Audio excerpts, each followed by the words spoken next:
हाँ, टालने वाले सस्पेंड करने में या पर्चा दर्ज करने पे उनको एतराज़ है, पर्चा दर्ज कर देना चाहिए उनके खिलाफ। दोषी अधिकारियों के ऊपर मुकदमा दर्ज हो और जो एसडीएम है उसको सस्पेंड किया जाए। पहली मांग पे ही जो है वो उन्होंने नहीं मानी और अगली बातों पे कोई चर्चा का फिर सवाल ही नहीं बचता।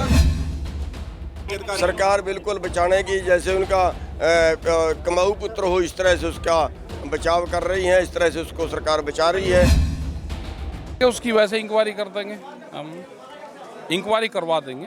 टालने वाली बात, हाँ, टालने वाली सस्पेंड करने में या पर्चा दर्ज करने पे उनको एतराज़ है, पर्चा दर्ज कर देना चाहिए उनके खिलाफ। नौकरी के मुद्दे पे सहमति बनी और दूसरे जो मुआवजे के मुद्दे थे वो तो सेकेंडरी बात है। उन्होंने कहा कि इसकी जांच करवाएंगे हम पूरे उसकी केस की, और अगर गाड़ी टूटी होगी तो हम उसका मुआवजा देंगे। वो तो जांच का हिस्सा बता रहा हूँ। चलो भाई, पहली शर्त है कि सस्पेंड किया जाए, सस्पेंड किया जाए, पर्चा दर्ज हो, ये सारी चीज़ें होनी चाहिए। तो ये किसान नेता ਇਹ ਰਿਕਵੈਸਟ ਕਿਹਾ ਸੀ ਜਿਨ੍ਹਾਂ ਦਾ ਕਹਿਣਾ ਹੈ ਕਿ ਸਸਪੈਂਡ ਉਹਨਾਂ ਦੀ ਪਹਿਲੀ ਮੰਗ ਹੈ। ਗੁਰਨਾਮ ਛੁੜੂ ਦੀ ਨਾਲ ਗੱਲ ਕਰਦੇ ਹਾਂ। पहली मांग थी उसी पे सरकार नहीं आई है, प्रशासन नहीं आया है, इसलिए उससे अगली मांग तो रखी ही नहीं गई। वो कोई बात नहीं है, उसकी अगली बात तो हम तब करें अगर पहली मानी जाए। जब पहली ही ना मानी जाए तो दूसरी और तीसरी मांग पे हम क्या विचार करें।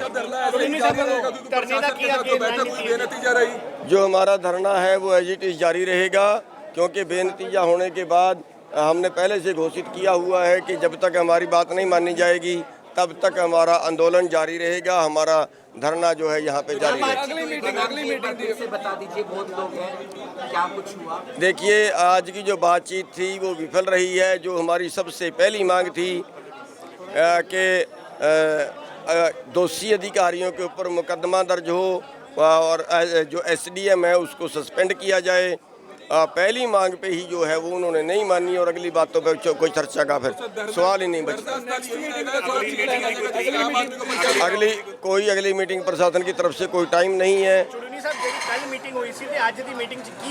कोई फर्क नहीं है। हम इस उम्मीद से गए थे कि अगर सरकार ने दोबारा बुलाया है तो शायद सरकार कुछ आगे बढ़ेगी, प्रशासन कुछ आगे बढ़ेगा, लेकिन ऐसा हुआ नहीं है। वो आगे नहीं बढ़े हैं, जहाँ पे कल थी वहीं पे वो अटके।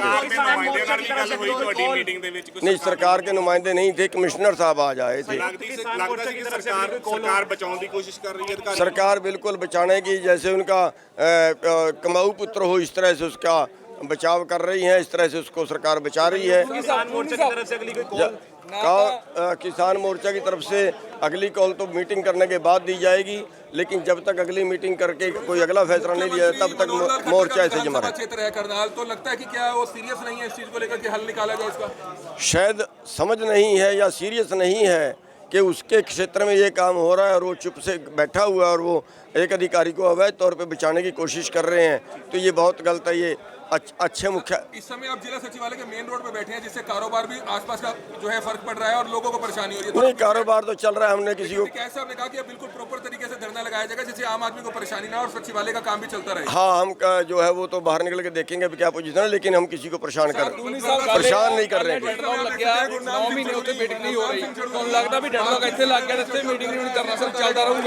ये नहीं पता, ये तो अभी देखते हैं क्या होगा, लेकिन हमारा देखिए ये तो मीटिंग के बाद अगला स्टेप क्या होगा, ये मीटिंग के बाद होगा। अभी तो आज ही तय करोगे? नहीं, आज नहीं तय करेंगे। आज तो अभी हमारा जैसे चल रहा है वैसे ही चलेगा। संयुक्त मोर्चे की मीटिंग, सभी की मीटिंग बुला के हरियाणा वालों की और संयुक्त मोर्चे की, उसमें तय करेंगे। शुक्रिया। ਸੋ ਇਹ ਸਨ ਗੁਰਨਾਮ ਛੜੂਨੀ, ਜਿਨ੍ਹਾਂ ਦਾ ਕਹਿਣਾ ਹੈ ਕਿ ਜੇ ਮੀਟਿੰਗ ਬੇਸਿੱਟਾ ਰਹੀ ਹੈ ਤਾਂ ਉਸ ਦੇ ਲਈ ਜਿਹੜਾ ਕਿ ਅਗਲੀ ਕੋਈ ਰਣਨੀਤੀ ਉਲੀਕੀ ਜਾਵੇਗੀ ਕਿ ਕਿਸ ਤਰੀਕੇ ਦੇ ਨਾਲ ਜਿਹੜਾ ਕਿ ਸਰਕਾਰ ਨੂੰ ਜਾਂ ਮਜਬੂਰ ਕੀਤਾ ਜਾਵੇ ਕਿ ਆਪਣੀਆਂ ਮੰਗਾਂ ਮਨਾਉਣ ਦੇ ਲਈ। ਸੋ ਹੁਣ ਦੇਖਣਾ ਇਹ ਹੈ ਕਿ ਹਾਲਾਂਕਿ ਅੱਜ ਦੀ ਮੀਟਿੰਗ ਬੇਸਿੱਟਾ ਆ ਤੇ ਅੱਗੇ ਕੀ ਰਣਨੀਤੀਆਂ ਕਿਸਾਨ ਜਥੇਬੰਦੀਆਂ ਅਪਣਾਉਂਦੀਆਂ ਨੇ, ਐਸਕੇਐਮ ਅਪਣਾਉਂਦੀ ਹੈ ਕਿ ਜੋ ਸਸਪੈਂਡ ਦੀ ਗੱਲ ਕਰਦੇ ਨੇ ਜਾਂ ਫਿਰ ਜੋ ਮੁਆਵਜ਼ਾ ਦੀ ਗੱਲ ਕਰਦੇ ਨੇ ਜਾਂ ਜੋ ਮੰਗਾਂ ਲੈ ਕੇ ਇੱਥੇ ਆਏ ਸੀ ਕਰਨਾਲ 'ਚ ਧਰਨਾ ਲਾਇਆ ਆ ਉਹ ਪੂਰੀਆਂ ਹੋਣ। ਮੈਂ ਸੁਰਖਾਬ ਆਪਣਾ ਸਹਿਯੋਗੀ ਸ਼ਰਦ ਦੇ ਨਾਲ ਰੋਜ਼ਾਨਾ ਸਪੋਕਸਮੈਨ ਕਰਨਾਲ।